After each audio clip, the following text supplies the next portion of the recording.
दिल्ली में भारतीय जनता पार्टी के नेता और सांसद मनोज तिवारी ने मंगलवार को एक प्रेस वार्ता कर दिल्ली सरकार की आम आदमी पार्टी पर गंभीर आरोप लगाए हैं। भाजपा नेता मनोज तिवारी ने दिल्ली में शिक्षा व्यवस्था और स्कूल के कमरे बनवाने पर हुए कथित घोटाले पर आम आदमी पार्टी पर निशाना साधते हुए कहा कि जो क्लासरूम 5 लाख रुपए में बनाए जा सकते थे, उन्हें बनाने में 33 लाख रुपए लगाए गए।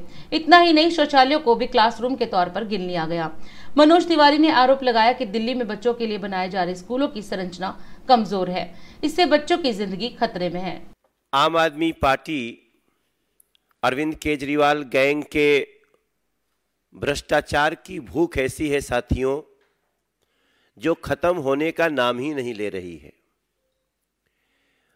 अभी दिल्ली के लोगों को ऐसा प्रतीत होने लगा है कि ये लोग आम आदमी पार्टी के सरकार में न तो खजाना सुरक्षित है और न ही दिल्ली के स्कूलों में पढ़ने वाले बच्चे सुरक्षित हैं। अभी तो शराब घोटाले की जांच चल ही रही है, इसकी कड़ियां जोड़ने में एजेंसीज लगी ही हुई है। हमें शिक्षा के विभाग में भी एक बड़े घोटाले का सामने दर्शन हो गया है। जब मैं आपसे बात कर रहा हूं, संजय जी ने जो परिचय दिया, हमारे साथ शहजाद पूनावाला जी, दिल्ली को और देश को जान करके बहुत दुख होगा कि दिल्ली की स्कूल में पढ़ने वाली एक बच्ची के ऊपर चलता हुआ पंखा गिर गया।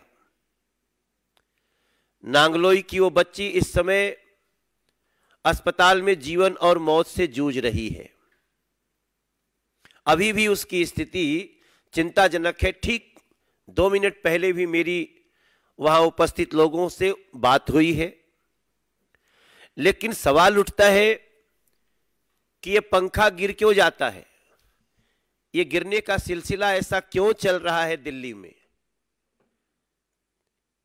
अरविंद केजरीवाल गैंग का चरित्र तो गिर ही रहा है, बच्चों के ऊपर पंखे गिर रहे हैं। अभी तो किसी दिन यह भी समाचार आ सकता है कि स्कूल का आधा हिस्सा ही गिर गया। कई ऐसे स्कूल हैं जो मैं विजिट करके भी आपके सामने खड़ा हूं। सर्वोदय कन्या विद्यालय, मलकागंज का विद्यालय ऐसा ही है, कोई जाकर के देख ले। और ऐसे ऐसे कम से कम 400 विद्यालय हैं जो कभी भी गिर सकते हैं। पंखा क्यों गिर रहा है, अगर इसका छोटा सा हम आपको डिटेल्स दें तो शायद आपको याद आए, हमने एक केस किया है। हरीश खुराना ने, प्रवेश वर्मा ने, नीलकांत बख्शी, ये सब लोग इसमें कंप्लेनेंट है। और हमारी उस कंप्लेन को लोकायुक्त महोदय ने भी माना कि इसमें गड़बड़ी है और चीफ सेक्रेटरी से जांच की रिपोर्ट मांगी गई है।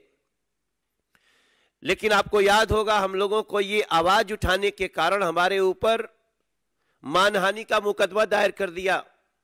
मनीष सिसोदिया, जो करप्ट नंबर 1, जिनको दिल्ली में एक्यूज नंबर 1 सब कह रहे हैं, हमने केस किए थे कि 5 लाख रुपए के कमरे 25 लाख में बन रहे हैं। 5 का 25, ऐसा दिल्ली के लोग सन्न थे। लेकिन जब ये रिपोर्ट आई है तो आप सभी को जान करके दुख होगा कि ये रिपोर्ट कह रही है कि ये 5 का 25 नहीं, ये 5 लाख का 33 लाख है। ये 5 का 33 हो गया है। ये हमारे दिल्ली के विद्यालयों की शिक्षा की व्यवस्था, जो कमरा बन सकता है 5 लाख में, वो इन्होंने बनाया 33 लाख में। और ये हम नहीं कह रहे, ये रिपोर्ट है। इस रिपोर्ट को पढ़ने के बाद कोई भी चौंक जाएगा कि जिस शिक्षा की बात करते हैं उसका देखिए स्थिति क्या है। आप जान के हैरान रह जाएंगे कि इन लोगों ने नंबर ऑफ रूम्स बढ़ाने के लिए, उस लूट को बढ़ाने के लिए टॉयलेट को भी कमरों का नाम दे दिया। भ्रष्टाचार की ऐसी भूख, मैं समझता हूं यही कारण है जहां आज एक बच्ची जीवन मौत से जूझ रही है, चलता हुआ पंखा गिर जा रहा है। अगर इस देश में, दिल्ली में कोई भी सुनेगा दिल्ली के स्कूल में बच्चे पढ़ रहे होते हैं तो पंखा गिर जाता है, उस अभिभावक की स्थिति क्या होगी। दिल्ली सरकार में स्कूल में पढ़ाने वाले अभिभावकों की स्थिति क्या होगी। और यह पहली बार नहीं हुआ है, यह पहले भी कई बार हुआ है। हमारी आवाज को आप मानहानि लाकर चाहे जितना भी रोकने की कोशिश करो, अरविंद केजरीवाल, मनीष सिसोदिया, लेकिन आपको यह जवाब देना होगा कि दिल्ली सरकार ने 5 लाख का कमरा 33 लाख में कैसे बनाया, टॉयलेट्स को भी कमरा क्यों गिना, और आज बेटियां बच्चे असुरक्षित क्यों हैं, स्कूलों में पंखे क्यों गिर रहे हैं, इसका भी जवाब आपको देना होगा। मुझे लगता है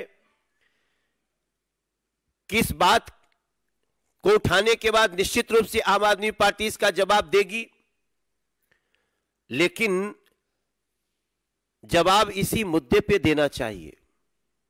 इसको भी डाइवर्ट करने की कोशिश मत करना, शराब घोटाले के प्रश्नों की तरह।